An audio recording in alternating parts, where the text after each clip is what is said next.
쇼. 안녕하세요. 시대의 양심, 마성의 중독성, 대체 불가. 정봉주의 정치쇼 정봉주입니다. 날은 좀 쌀쌀하면 신나게 시작하는 월요일입니다. 자, 지금 이 시간 여러분이 가장 많이 찾아본 실시간 검색어 발리 화산이 분화했다 그러죠. 국제공항 일시 폐쇄했고요. 자, 낙태죄 폐지 청와대 임신 중절 실태 조사 들어간다. 자, 용어도 이제 낙태죄가 아니라 임신 중절이라고 하는 표현을 쓰기로 했다고 하죠. 박근혜 궐석 재판 오늘 재판 불출석 궐석으로 진행합니다. 참석하지 않은 상태에서 국정 변호사죠. 국선 변호사들과 함께 재판 진행하고 있습니다. 자, 이 중에 봉두사고로 실시간 검색어 박근혜 궐석 재판 뽑겠습니다. 자, 재판은 잘 진행되고 있고요. 그리고 우리 신나게 월요일 시작합니다. 한 주 시작합니다. 마룬5의 럭키 스트라이크 신나게 시작하는 정봉주의 정치쇼 1부 순서 들어가겠습니다. 오늘 목이 왜 이렇지? 쉬다 왔더니 목이 힘드네. 자, 정상근 미디어 오늘 뉴스 브리핑. 네, 안녕하십니까. 미디어 오늘 정상근 기자입니다. 제 새바닥이 오늘 좀 꼬이는 것 같죠? 네. 정상근 기자 보니까 기분이 좋아서 그래요. 정말요? 네. 저랑 다른 이유로 뻥. 혀가 꼬이시네요. 예. 네. 자, 오늘 뉴스 브리핑. 네, 말씀드리겠습니다. 그 국가정보원이 자신들의 대선 개입 의혹을 수사하던 검찰의 뒷조사까지 했다고 합니다. 네, JTBC 단독 보도인데요. 그 때는 지난 2013년이고요. 그 당시 상황을 좀 돌이켜 보면 그 윤석열 검사가 이끌던 그 당시 검찰 특별수사팀이 그 2013년 6월에 그 국정원의 책임자였던 원세훈 전 국정원장을 불구속 기소하고요. 예. 그리고 국정원 직원의 아이디를 이용해서 작성한 댓글과 트위터 글을 확보를 했습니다. 그리고 또 이에 따라서 국정원 핵심 간부들을 줄줄이 기소했었는데 이때 이렇게 수사가 국정원에 불리하게 돌아가고 있었을 때였죠. 그러자 이제 국정원이 그 윤석열 검사를 포함해서 특별수사팀 검사들에 대해서 뒷조사를 시작했다라고 합니다. 심지어 그 내용을 청와대 민정수석실에 보고했다라는 건데요. 요때 당시 민정수석이 곽상도 현 자유한국당 의원 이고요. 그러니까 어쨌건 이 내용을 보면 그 윤석열 검사는 통제가 안 된다 이렇게 얘기를 하면서 인사가 필요하다라는 내용을 보고를 했고요. 그리고 A 검사에 대해서는 할아버지가 전라도 출신이다. 네, B 검사에 대해서는 대학 시절 학생 운동을 했다. 이렇게 얘기를 했다고 합니다. 이렇게 얘기한 것은 최 반장에서 좀 더 자세히 얘기하고 이렇게 제목만 살짝 얘기해 주고. 네, 이렇게 살짝 말씀드리겠습니다. 대단한 뉴스예요. 네, 그렇죠. 리액션 좋죠. 네. 제가 어디 갔다 오다가 그 영화 배우 탤런트들하고 한 비행기를 탔거든요. 그냥 비행기를 타셨다는 얘기인 거죠? 그런데 바로 그 필을 받았고 연기력이 출중해 준 거. 대단한 뉴스 가져오셨네. 그냥 같은 자리에 있는 것만으로도. 네. 다음 뉴스. 네, 그 경찰이 정유라 씨 집을 침입한 괴한에 대해서 구속영장을 신청했습니다. 이게 좀 희한한 사건인데요. 정말 희한해요. 네, 저는 좀 보기에 잘 희한하더라고요. 틀려져요. 네, 해명이 계속 바뀌고 희한하죠. 네, 정지자도 희한해요. 네, 감사합니다. 네, 요거 개요부터 좀 말씀을 드리면요. 그 지난 25일에 그 국정농단 사건의 핵심인 최순실의 딸 그 정유라 씨가 기거 중인 신사동의 한 빌딩에 44세 이모 씨가 침입을 해서요. 그 흉기를 휘둘렀고 여기에 정유라 씨의 지인인 그 27세 마필 관리사가 옆구리를 찔려서 중상을 입는 사건이 있었습니다. 희한한 것은 이 사람이 왜 이런 범죄를 저질렀을까 여부인데 아직까지 수사 단계에서 뭐 특별히 밝혀진 것은 없는데요. 다만 경찰은 그 피의자가 진술을 번복하고 있다라는 정도만 얘기를 한 상태입니다. 잡기는 어떻게 잡았대요? 그 마필 관리사와 몸싸움을 계속 벌이고 있었어요. 마필 관리사가 힘이 좋은가 보죠. 말하고 관리를 하다 보니까. 뭐 그런 것도 있고. 그 사람이 운동을 했던 사람이더라고. 네, 27세의 굉장히 젊은 분이기도 하고요. 그래서 몸싸움을 벌이다가 그 정유라 씨가 위기감을 느껴서 신고를 한 것으로 그렇게 알려져 있습니다. 근데 칼을 들고 들어왔다 그러지 않았어요? 칼을 들고 들어왔는지 아니면 들어온 상태에서 칼을 뽑았는지는 잘 모르겠는데 흉기를 들고 있었다. 네, 그때 이제 집에 있었던 사람들을 뭐 흉기로 계속 위협을 하면서 여러 가지로 계속 압박을 계속 줬다고 하는데 이 피의자의 진술이 계속 바뀌고 있어요. 그래서 처음에는 이렇게 얘기를 했대요. 그러니까 금전 관계에 있는 누군가의 메시지를 전달하기 위해서 갔다. 네. 칼을 들고 내 메시지를 들어라. 보통 카카오톡이나 보통 메시지를 근데 전달하기 위해서는 카카오톡이 아니라 카카오톡이야. 네, 네 발음이 꼬여서요. 그런 거나 하여튼 문자 메시지로 줘도 되잖아요. 예. 아 이건 재밌네요. 정상은 꼼짝 말고 내 메시지를 들어라. 그러면 네 두 손 들고 듣겠습니다 이러네. 네, 뭐 그렇죠. 하여튼 어쨌건 그렇게 직접 가서 굳이 안 해도 되는데 그리고 또 왜 칼을 들고 해요? 그렇죠. 그 사실상 뭐 이상한 행동인 거죠. 그리고 또 정유라와의 금전 관계 때문에 범행을 저질렀다 이렇게 얘기를 하기도 했습니다. 예. 그럼 이 두 가지 얘기는 전부 이 집이 정유라의 집인 거를 알고 들어왔다라는 거예요 한마디로. 오 그러네요. 네. 그런데 이후에 말을 바꿔서 그 카드빚 2,400만 원 때문에 강도를 저지르러 갔지만 정유라 그 집이 정유라 집인지 몰랐다라고 얘기를 합니다. 아니 딱 정유라를 보는 순간 TV에서 많이 본 정유라 집이었네. 이랬다는 거 아니에요? 정유라 씨를 보지도 못한 것으로 알고 있어요. 그러니까 오호. 계속 흉기로 위협을 하는 상태였고 정유라 예. 씨는 방 안에서 문을 잠고 있다 막 이렇게 얘기를 들었는데 애기도 있고 그랬었으니까. 네, 애기가 있으니까요. 그래서 어쨌든 그렇게 진술을 좀 번복을 했고요. 예. 근데 하지만 정유라 씨를 몰랐다고 했지만 경찰 수사에서 드러난 것은 이 사람이 이미 인터넷을 통해서 정유라 씨의 집을 찾아냈고 네, 일주일간 주변까지 답사를 한 상태였다고 아하. 합니다. 근데 이게 모르고 들어갈 수가 없는 집 구조예요.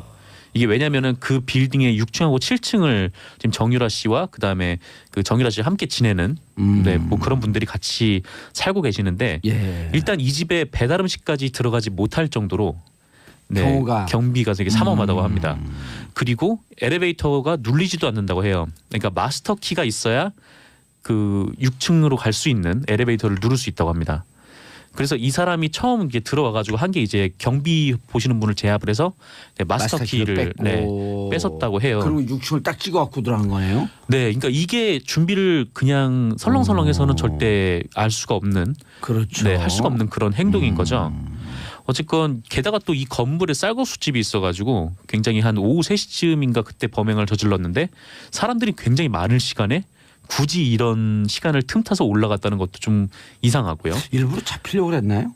그건 잘 관심 모르겠지만 끌려고. 어쨌거나 이제 단순 강도로 보기에는 이상한 점이 한두 개가 아닌 거죠.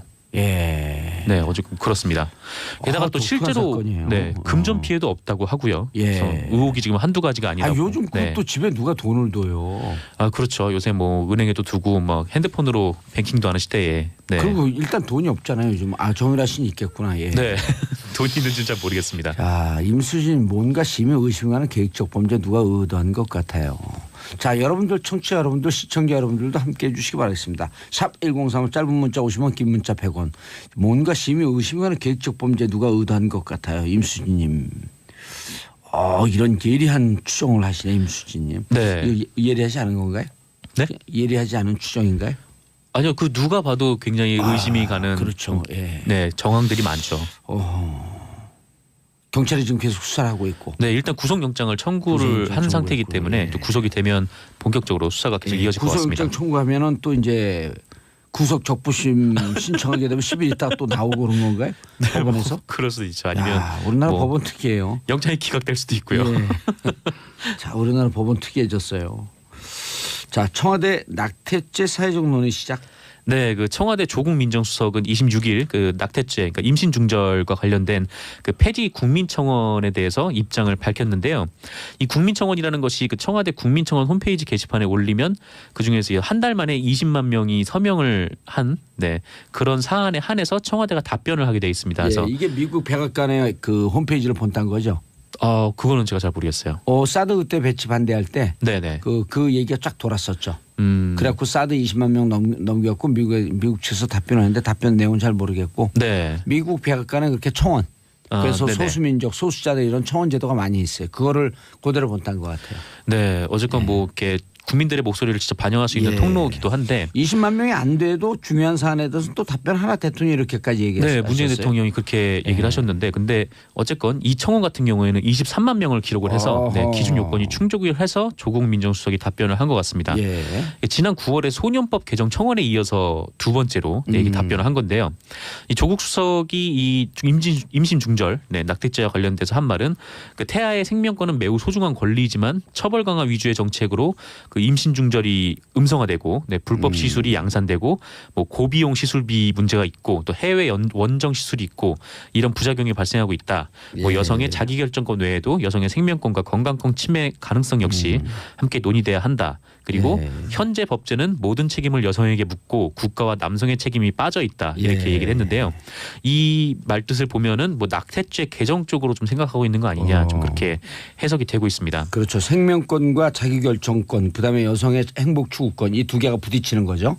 그렇죠. 예. 그리고 지금 우리 법을 보게 되면은 여성과 네네. 임신한 여성과 의사만 처벌을 받게 돼 있어요. 맞아요. 근데 예. 형법 269조 1항에 나와 있는 예, 1년 얘기인데요. 이하 200만 원 이하의 벌금. 네, 이게 네. 대상이 이거예요. 임신한 부녀. 예. 네, 이렇게 규정이 돼 그렇죠. 있어요. 딱 그렇게 되어 있죠. 네, 그러니까 임신 혼자 하나요? 그렇죠. 혼자 하는 게 대한민국 아닌데. 성모 마리아만 계신가요? 그거 아니잖아요. 그건 그런 거 남자들이 아니죠. 공익 처벌 받아야죠. 네, 남성들도 함께 뭐 이런 임신에 그 가담할 수밖에 없는데. 오히려 더 책임을 져야 돼요. 그렇죠. 근데 예. 하지만 지금 형법에는 임신한 부녀라고 주어가 규정이 되어 있기 형법 때문에 269조, 270조. 네. 두 개 항에 있죠. 그렇습니다. 그래서 조국 민정수석은 현재 법제가 이렇게 돼 있기 때문에 예. 이게 문제다라고 했기 때문에 맞습니다. 뭐 어떤 방향으로든 네, 법 개정 쪽으로 고민을 하고 있는 것 같고요. 이렇게 수술해 주는 의사는 또 네. 2년 이하의 형벌이 더 세요. 2년 이하의 징역이에요. 네, 그렇죠. 예. 사실 이제 불법인데 뭐 합법으로 할 수 있는 게 굉장히 제한적이어서 네, 맞아요. 뭐 네, 범죄의 피해가 있었거나 일평균 그 대한 산부인과 협회인가요? 일평균 몇 명쯤 되는 줄 알고 계세요? 추정. 5천여 명 정도로 3천 명 정도로 추정하고 있어요. 네. 그럼 1년이면 120만 명이에요. 네, 상당히 많은 거죠. 예. 네. 제가 어떻게 이렇게 법을 잘하는지 잘 모르시죠? 법에 많이 제가 변호사잖아요, 변호사. 변호사셨어요? 네, 만주 언제부터요? 변호사. 만주 변호 말 달리던 독립운동 시절에 네, 네. 만주 변호사입니다. 굉장히 오래 사셨네요. 그래요? 네. 예. 어쨌거나 별에서 온 그대. 네. 김수현 주연인 그 드라마 말씀하시는 거죠? 예. 네, 다음 뉴스. 아, 요건 네. 끝났나요? 예. 예, 어쨌거나 이제 청와대는 내년에 그 중절 수술 실태 조사를 벌이겠다고 했습니다. 그래서 실태 조사를 통해서 일종의 여론을 좀 수렴하고 예. 네, 그다음에 앞으로 나가지 않을까 그렇게 보이고 있습니다. 다음 뉴스 말씀드릴까요? 감사합니다. 안 끝났군요. 네. 빨리 보내드리려고 그랬더니 안 되네. 김영란법 시행령 개정. 네, 그 국민권익위원회 예, 탈도 많고 말도 많아요. 그렇죠. 네, 국민권익위원회는 27일 그 전원위원회를 열어서요. 부정청탁 및 금품 등 수수의 금지에 관한 법률, 그러니까 김영란법. 네, 이 가운데 그 공직자 등에게 제공 가능한 선물의 상한액을 5만 원에서 10만 원으로 예. 네, 상향 조정하기로 했습니다. 다만 이것은 그 농산물, 축산물, 수산물 네, 여기에만 한정이 되는데요. 그 정부는 오늘 29일에 이 같은 안을 확정해서 네, 보고를 할 계획이라고 합니다. 아, 시행령이군요, 이게. 네네, 시행령입니다. 통과할 필요가 없는. 네네. 그 권익위는 그러니까 애초에 그 식사비도 지금 현행 3만 원으로 돼 있잖아요. 예. 이것도 5만 원으로 올리고 또 선물비는 5만 원에서 10만 원으로 올리고 뭐 공립교원의 외부 강의료는 뭐 시간당 30만 원에서 100만 원으로 이제 올리는 안을 좀 고민을 하고 있다가 일단은 이 중에는 선물비만 올리기로 했고요. 예. 네. 식사비는 올리진 않고 농산물, 축산물 또 수산물, 수산물, 네. 농축수, 네. 이렇게 되어 있습니다. 근데 이 중에서 이제 선물비만 올리기로 했는데 그 이를 대신해서요. 네, 경조사비를 그 현재는 10만 원까지 받을 수가 있어요. 예. 근데 이거를 5만 원으로 낮추는 방안을 생각하고 있다고 합니다. 아, 경주사 비용은 낮추고. 네, 그러니까 소비는 뭐 늘리게 농축 하고. 수산물의 소비는 예. 좀 늘리게 하되 뭐 이렇게 직접적으로 돈이 가는 경조사비는 네, 낮추겠다는 거죠. 예. 알겠습니다. 오늘 5개 준비하는데 5개 다 할 것 같은데 느낌이. 아 그런가요? 예, CBS 세바시 세상을 바꾸는 15분 시간. 네. 세상을 바꾸는 시간 15분인가 뭐 그렇죠? 네네. 예, 성소수자 강연 동영상 삭제다. 이게 무슨 얘기예요? 네, 그 이 세바시가 그 사회적 의미가 있는 연사를 초청해서 짧은 강연을 하는 프로그램인데 예. 이게 TV에 나온 CBS TV로 나온 이후에 그 다음에 동영상을 홈페이지에 네, 예. 업데이트를 하게 됩니다. 근데 이국종 교수도 여기서 한번 강연했었죠. 이국종 교수요. 예. 예, 이국종 교수뿐만 아니라 많은 분들이 강연을 했는데, 근데 이 세바시 측이 뭐 그 성소수자 관련된 연사를 초청을 했는데, 네, 이 연사의 동영상을 TV에도 내보내지 않고 홈페이지에 올렸던 거를 내렸다라는 거예요. 그래서 이 부분에 대해서 이제 기독교계가 좀 항의를 했다. 이게 성소수자 연설을 불러서 이렇게 했다는 것에 대해서. 네. 기독교가 좀 이 문제에 대해서 좀 보수적인. 네, 좀 보수적인 역할을 하고 있으니까요. 그래서 내용이 강의로 나갔는데 나간 걸 갖고 네. 보수 교단, 기독교 교단 또 여러 있잖아요. 네네. CBS는 조금 더 진보적이지만 그쪽에서 항의했을 것으로 추정된다. 네, 그래서 이에 대해서 뭐 세바시에 나왔던 다른 출연자들이 이거는 차별이다라고 얘기를 했고 세바시 측이 사과를 했다라는 그런 뉴스입니다. 사과하면 뭐에 올려야죠? 네, 그 오늘 올릴지 다시 그거 여부를 오늘 결정을 해서 알려준다고 하네요. 예, 발표한다고 합니다. 자기들 마음으로 올리고 안 올리고 하나요? 올려야죠 무조건. 예. 그렇죠. 알겠습니다. 자, 정상근 미디어오늘 기자님이셨습니다. 인사하시고요. 네, 감사합니다. 자, 저는 2부 최반장으로 돌아오겠습니다. 채널 고정.